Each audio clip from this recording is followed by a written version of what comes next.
Hoje nós vamos falar sobre o sacramento que é fundamental para que todos os outros sacramentos aconteçam. É o sacramento da ordem, né? Deus disse: ide a todos os povos e ensinai, fazei discípulos meus todas as nações, batizando-as em nome do Pai, do Filho e do Espírito Santo. Deus disse aos seus apóstolos: o pecado daqueles que vocês perdoarem serão perdoados, aqueles que vocês não perdoarem não serão perdoados. Deus disse que nós teríamos ali, né, no momento da morte, né, um sacerdote para nos ungir, para nos acompanhar nas agonias dos nossos últimos dias. Então, Deus foi dando aos seus apóstolos, à sua igreja, todo o contorno dos sacramentos e, como diz a palavra, né, ele falava em parábolas a todos aqueles a multidão, aqueles que o seguiam, mas aos seus apóstolos ele explicava e dava os detalhes, né? E esses detalhes a igreja ela transformou nas cartas apostólicas, ela transformou, né, nos ditos dos apóstolos, que é o Novo Testamento, né? O Novo Testamento é a vida de Jesus e aquilo que os apóstolos ensinaram. A nossa igreja é a igreja apostólica, ou seja, ela tem sede em Roma, porque Jesus instituiu essa igreja lá em Cesareia de Filipe, e ela, depois da perseguição, ela se estabeleceu em Roma, mas ela já estava num território romano quando o próprio nosso Senhor Jesus Cristo a instituiu. Quando ele perguntou para Pedro: Pedro, quem dizem por aí, pediu a todos os apóstolos, né? Quem dizem por aí que eu sou? Um diz que é Elias, outro que é alguns dos apóstolos, né? E aí vocês, quem dizem que eu sou? E aí Pedro, né, como príncipe dos apóstolos, disse: tu és o Messias, o Filho de Deus vivo. E aí Jesus disse: bem-aventurado és tu, Pedro, porque não foi a carne que te revelou, mas o Espírito que te revelou isso. E sobre tu és pedra, e sobre esta pedra eu edificarei a minha igreja, e as portas do inferno não prevalecerão sobre ela. Então ali Jesus já instituiu o papado, né, a figura do príncipe dos apóstolos, e já instituiu a sua igreja. No Pentecostes foi o derramamento do Espírito para que essa igreja abrisse suas portas. E Pedro, mais uma vez, com voz forte, foi lá e proclamou a palavra de Deus, anunciou que Jesus é Salvador do mundo, e mais de 3.000 pessoas foram convertidas só na primeira fala de Pedro. A sombra de Pedro, onde passava a sombra de Pedro, ele curava. Onde passava a sombra dos apóstolos, eles curavam. Muitos milagres, muitos sinais, Deus foi fazendo, né? Mas ele precisava que essa igreja crescesse. E aí ele disse: tudo que ligares na terra será ligado no céu. Tudo que desligares na terra será desligado no céu. E aí os apóstolos foram ordenando outros apóstolos, outros servos de Deus, e ordenando os servos menores, os presbíteros, que participam do sacerdócio dos bispos, né, dos apóstolos. E aí que todos participam, na verdade, do sacerdócio régio de nosso Senhor Jesus Cristo, né? Ele é o sacerdote por excelência. E aí, então, o sacramento da ordem, ele foi nos trazendo a igreja pelo mundo inteiro, né? Ele foi levando a igreja para todo o orbe, para todos os cantos do mundo. Então, pela imposição das mãos do bispo, né, que os bispos são os sucessores dos apóstolos, né? Então é que é feita a ordenação daquele servo de Deus que foi consagrado, que foi separado, que foi tirado do mundo para viver este sacramento maravilhoso. Então, como se define o sacramento da ordem? O sacramento da ordem confere o poder e a graça de exercer as funções e os ministérios eclesiásticos, os quais visam o culto de Deus e a salvação das almas. Então o sacerdote ele existe para fazer culto a Deus, para louvar a Deus, para elevar um culto agradável a Deus. E qual que é esse culto? O culto agradável a Deus é o próprio Deus, é o próprio nosso Senhor Jesus Cristo, que é a Eucaristia, que é a maior ação de graça que existe, né? E aí, para isso, nós precisamos do sacerdote. Eu não posso celebrar a Eucaristia, um leigo qualquer não pode celebrar a Eucaristia. Por quê? Porque há uma ligação, né, pela palavra de nosso Senhor Jesus Cristo. Cristo, ele é o Logos, ele é a palavra, né, ele é o Verbo de Deus. E o Verbo se fez carne e habitou entre nós. E aí ele veio habitar entre nós e ele veio trazer a sua igreja, para que essa igreja continuasse viva no meio de nós. Né?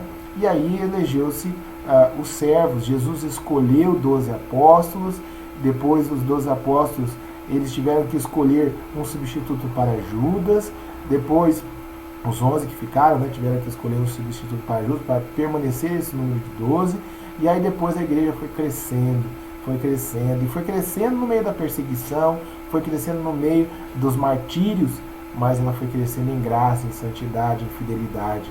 Quanta riqueza, quanta santidade nós podemos olhar pelos santos, pela vida de tantos santos que nós temos na Santa Igreja Católica Apostólica Romana e que são espelhos para que nós possamos olhar para eles, trilhar nossa vida semelhante a deles e caminhar em direção ao nosso Senhor Jesus Cristo, a eternidade com Deus.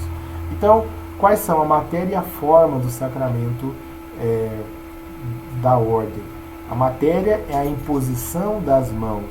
Então, o bispo, ele que um dia foi padre, ele já teve as mãos ungidas quando padre. Depois, ele é sagrado bispo, ele é eleito à ordem dos apóstolos.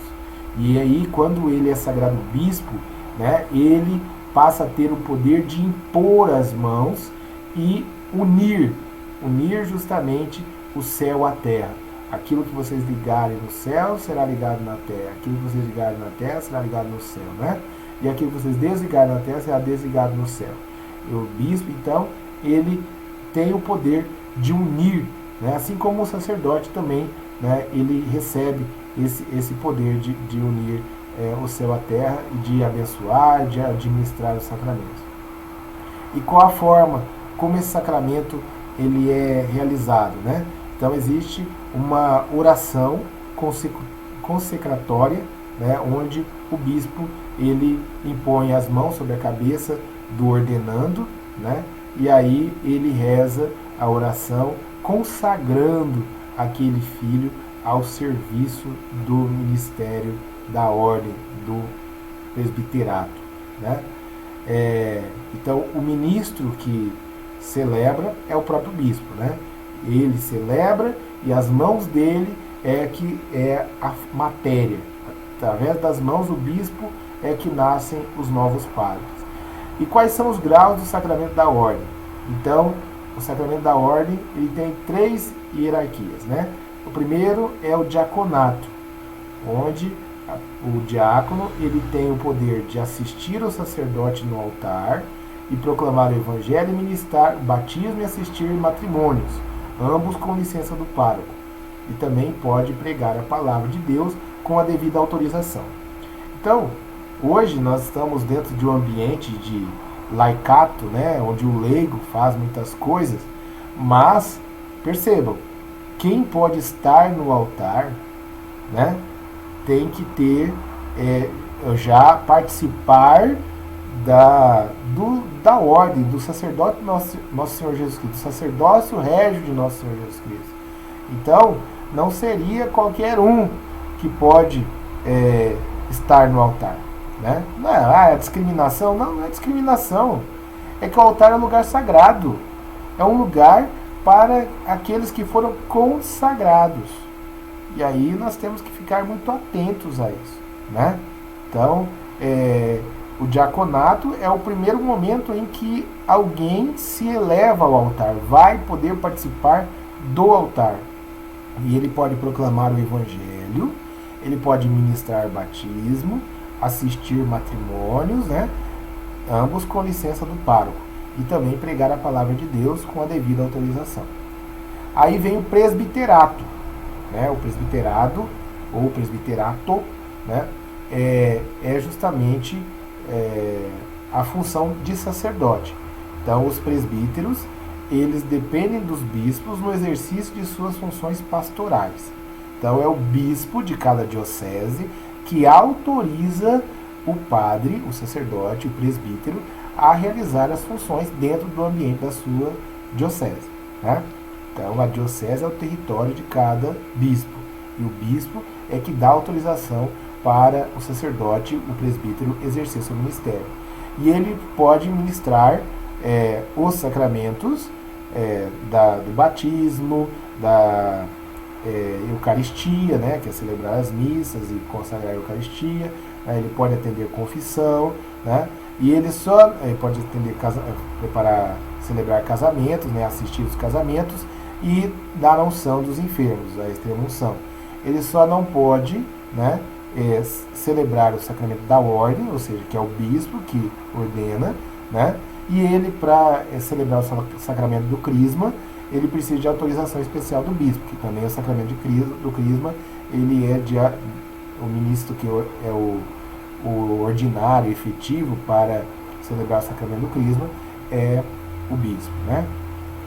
E aí, depois de presbítero, então, o próximo grau do sacramento da ordem é o episcopado, é a função de bispo, é o momento em que ele é sagrado bispo, né, episcopo, e é conferida a plenitude do sacerdócio. Então ali ele pode celebrar crisma, ele pode celebrar o sacramento da ordem e todos os demais sacramentos. O bispo tem o poder de ministrar todos os sacramentos e de reger a parte da igreja que lhe for confiada à sua jurisdição. Então, né, o bispo ele vai dirigir, governar uma parte da igreja em um determinado território que lhe for confiado. E quem administra e quem define quais são os territórios, aonde que vão estar os bispos, é o Santo Padre, o Papa, né? Que é o príncipe dos apóstolos, servo dos servos do Senhor, o nosso vigário de Cristo na terra. Então, hoje temos o Papa Francisco, né? Ele que tem as chaves petrinas, o poder da chave de ligar e desligar, né? Efetivamente, completamente, é dele, né? Mas os bispos, dentro das suas dioceses, também têm uma parte desse poder aí de ligar e desligar, e os padres, os sacerdotes também têm, né, em menor escala, mas também tem esse poder. Aí já entramos no aspecto do direito canônico, né, que daí dá as atribuições a cada um conforme o grau. Tá? E quais são os efeitos do sacramento da ordem na alma de quem o recebe? Então, ele outorga os dons do Espírito Santo para apacentar a igreja com a palavra e a graça de Deus, em especial por meio dos sacramentos. Aumenta a graça santificante. Então, o sacerdote, o diácono, o bispo, ele, vivendo em plenitude o sacramento da ordem, ele cada vez mais vai recebendo essa graça santificante para que ele possa ser cada vez mais outro Cristo na terra, né? E ele faz e celebra todos os sacramentos in persona Christi. Então, na pessoa de Cristo, ele empresta o seu corpo, empresta as suas mãos, a sua laringe, ele empresta a sua consciência, mas é Cristo que opera nele. E imprime caráter indelével, de modo diverso segundo os 3 graus. Então, ele é sacerdote, não tem como tirar, né? Assim como o sacramento do batismo, nós somos batizados, não tem como arrancar o batismo de nós, né? Esse caráter, ele é sacerdote, não tem como tirar. E aí também obtém as graças necessárias para cumprir convenientemente os deveres da ordem sagrada. Então, ele recebe, né, Deus, ele justamente chama os seus eleitos e dá para eles, né, as condições deles realizarem bem essa tarefa, né, realizarem bem a vivência do sacramento da ordem. Então, que nós possamos rezar pelos nossos sacerdotes, pelos nossos diáconos, pelos nossos bispos, pelo Santo Padre e Papa, rezar pela Igreja, né, para que ela cada vez mais seja luz e sal, e que ela possa testemunhar o amor de Deus, a misericórdia de Deus, a justiça de Deus e a santidade de Deus, né? Deus é Senhor de todas as coisas, Ele nos chamou a viver a plenitude do seu amor aqui nessa terra e testemunhá-lo, né? E nós temos que fazer isso com esmero. E aí Hoje nós temos os jovens que vão passando pela catequese, e lá na catequese ele já às vezes começa a ver o padre, começa a acompanhar o padre, e ele começa a se encantar com o padre celebrando as missas. Então, que os nossos padres possam cada vez mais ser padres santos, plenos no seu sacramento, e que eles possam arrebatar o coração desses jovens, que possam desejar entregar-se, lançar-se ao coração do Senhor, lançar-se à obra do Senhor com plenitude, integralmente, sem reservas. E aí eles se lançando no sacramento da ordem, Deus vai dando graças superabundantes, transformantes, eficazes, para que eles possam ser sacerdotes conforme o coração de Deus, né? Que eles possam apacentar as ovelhas que o Senhor lhes confiar, que eles possam levar cada filho e cada filha que se aproxima de um sacerdote, possam levá-los ao coração de Jesus e cada vez mais derramar sobre eles as misericórdias de Deus, né? Através do sacramento da confissão, através da unção dos enfermos, através da pregação da palavra, através da Santíssima Eucaristia, né? Através do batismo, do matrimônio, né? Então, essa graça toda sacramental está nas mãos dos nossos sacerdotes. Nós temos que rezar muito para que eles sejam fiéis, santos, cada vez mais inflamados de amor para salvar almas, inflamados de amor para levar cada alma, cada filho e cada filha que se apresenta diante dele para Deus, né? Então, que nós possamos rezar incessantemente pela igreja, para que nenhuma cilada do inimigo possa se concretizar, possa dar certo e fazer mal à igreja e fazer mal aos pequeninos do Senhor.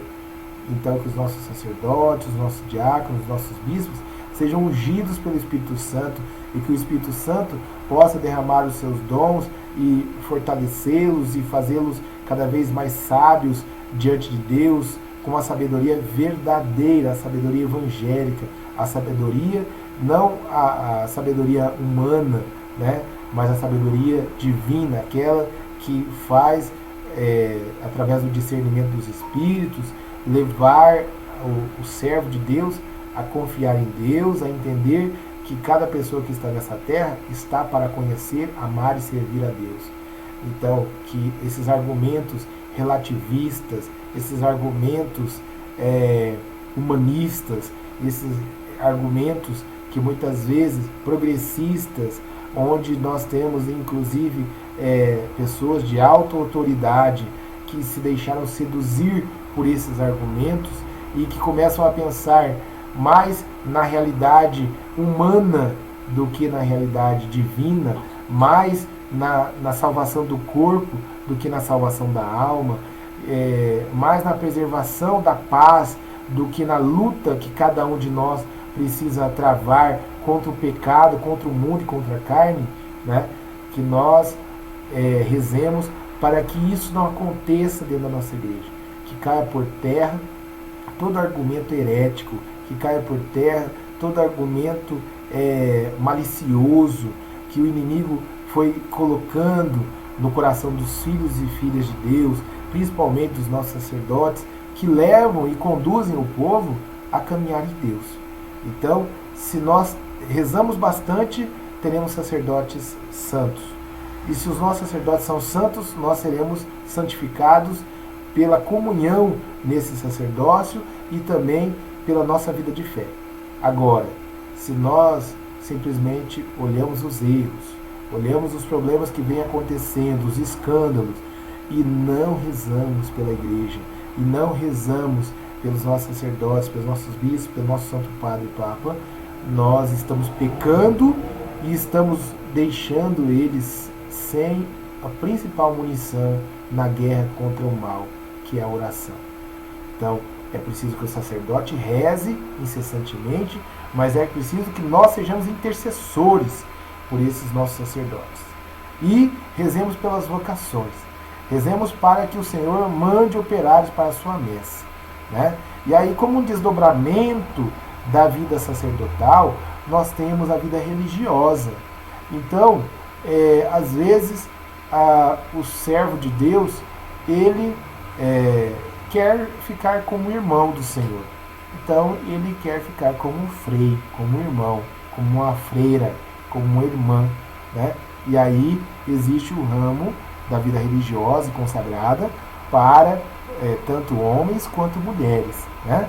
E aí este ramo é um ramo de fundamental importância para a igreja, porque são os religiosos que estão ali na retaguarda, no trabalho pastoral, mas também na oração, na vida de santidade, santificando a igreja na sua fidelidade e buscando cada vez mais o Senhor, que o Senhor ele se faça presente no meio de nós e que ele possa dirigir toda a igreja e tocar todos os corações. Então rezemos também pelos religiosos, pelas religiosas, para que cada vez mais nós tenhamos jovens que desejem ardentemente se lançar no coração de Deus, se lançar nas mãos de Nossa Senhora, deixá-la conduzir ao Senhor Jesus e que eles possam cada vez mais resplandecer Cristo para o mundo. Então, que nós rezemos pela igreja, que é um jorrar de graças, né? As vocações, as ordens religiosas, os carismas, todas são graças que o Senhor foi instituindo e foi dando para a igreja, porque a igreja precisava e precisa desse renovar do Espírito, porque a igreja é sempre viva, ela é sempre dinâmica, porque é o Espírito Santo que a anima, o Espírito Santo que a santifica, o Espírito Santo que a sustenta. E ela, uma vez entregue a nosso Senhor Jesus Cristo, ela vai testemunhar. As portas do inferno não prevalecerão sobre essa igreja, porque ela é a igreja de nosso Senhor Jesus Cristo.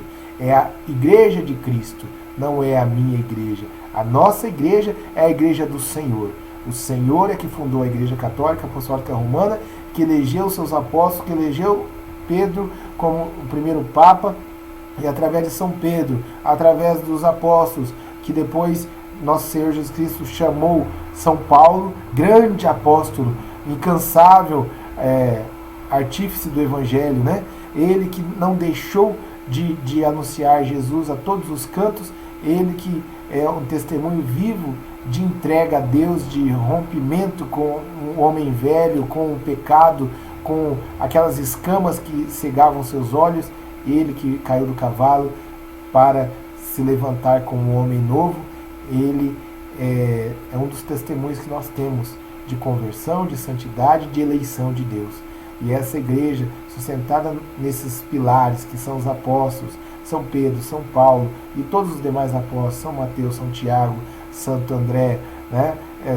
São Judas Tadeu e todos os outros apóstolos, ela realmente está espalhada pelo mundo inteiro e nós estamos em unidade com essa igreja através do magistério da igreja, através da Sagrada Tradição, na figura do Papa Francisco, que é o vigário de Cristo na terra, né, os servos dos servos de Nosso Senhor, né, e vivendo a Sagrada Escritura, que foi, né, gerada pela igreja. Né? A Sagrada Escritura foi compilada e estudada, definida pela Santa Igreja. Foi o Papa que disse quais são os livros que são canônicos para o Antigo Testamento, para o Novo Testamento. Né? Foi o magistério da igreja que definiu o que era a palavra de Deus, o que não era a palavra de Deus, e graças a Deus nós temos essa igreja, né, há 20 séculos aí, transpondo séculos, perseguições, erros, pecados, heresias, mas vivendo o testemunho.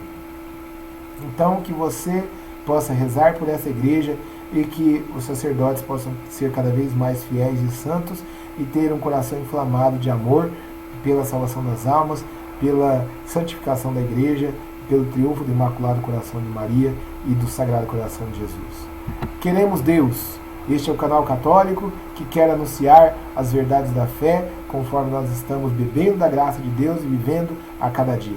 Que Nossa Senhora nos ajude e que nos ajude a sermos cada vez mais fiéis como intercessores, como servos do Senhor. E que você possa também estimular os seus filhos, seus netos a traçar, a trilhar também, né, a ter uma experiência vocacional para que ele possa decidir se a vocação dele é efetivamente entregar-se a Deus na vida religiosa, consagrada ou sacerdotal, ou trilhar o caminho do matrimônio, para que nenhuma das ovelhas que o Senhor nos confiou se perca. Que Nossa Senhora nos ajude e nos conserve fiéis no seguimento do Senhor. Queremos Deus. Salve Maria!